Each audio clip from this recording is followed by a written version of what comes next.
ഇന്ന് നമ്മുടെ പായ്മൽ ക്ഷേത്രത്തിലോട്ടാട്ടോ വന്നത്. നമ്മുടെ വീടിന്റെ അടുത്ത് തന്നെയാണേ. നാലമ്പലാവുമ്പോ ഞാനും അമ്മയും ചേച്ചി കൂടി ഇവിടെ വരാറുണ്ട് കേട്ടാ. അപ്പൊ ഇപ്രാവശ്യം അങ്ങോട്ട് കുറച്ച് നീണ്ടു പോയി. ഇപ്പഴാ വരാൻ പറ്റിയത്. നല്ല തിരക്കുണ്ടായിരുന്നു കേട്ടാ, നല്ല തിരക്കുണ്ടായിരുന്നു. ഇന്ന് സ്കൂളൊന്നും ഉണ്ടായിരുന്നില്ലല്ലോ. അങ്ങനെ അങ്ങനെ ഞങ്ങൾ കുറെ നേരം ക്യൂ നിന്നപ്പോ അവര് പറയാ പിള്ളേർക്കൊക്കെ ഒന്നും ക്യൂ നിൽക്കണ്ടാന്ന്. അപ്പൊ ചേച്ചിയും ഉണ്ണിമോനും പുറത്തിറങ്ങിയിട്ട് അവിടെ നേരെ നടയിൽ കൂടെ കയറിയിട്ടാ.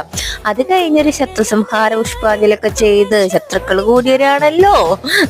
അങ്ങനെ ഫുഡ് കഴിച്ച് നമ്മൾ പുറത്തേക്ക് ഇറങ്ങിയിട്ടാ. പുറത്തേക്ക് ഇറങ്ങിയപ്പോ കച്ചവടക്കാര് ബഹളം. കച്ചവടക്കാരെ കണ്ടു കഴിഞ്ഞാൽ നമുക്ക് കയറാണ്ടിരിക്കാൻ പറ്റില്ലല്ലോ. അയ്യോ, എനിക്ക് കമ്മൽ എന്ന് പറഞ്ഞ പ്രാന്ത. അവിടെ ചെന്ന് ഉണ്ണിമോനൊക്കെ ടോയ്സ് വാങ്ങി. അപ്പൊ അവിടുത്തെ ചേട്ടൻ പറയാം, ഈ ചേട്ടനെ കാണിച്ച മില്യൺ കണക്കിന് വ്യൂസ് കിട്ടുന്നു. അങ്ങനെ ആ ചേട്ടനെ വീഡിയോ എടുത്ത് കമ്മലുകൾ ഒരുപാട് വാങ്ങിയിട്ട് ഞങ്ങൾ തിരിച്ചു പോണു. അപ്പൊ ഇത്രയുള്ളൂ നമ്മുടെ ഇന്നത്തെ വിശേഷം. നെക്സ്റ്റ് വീഡിയോയിൽ കാണാം. Okay, by.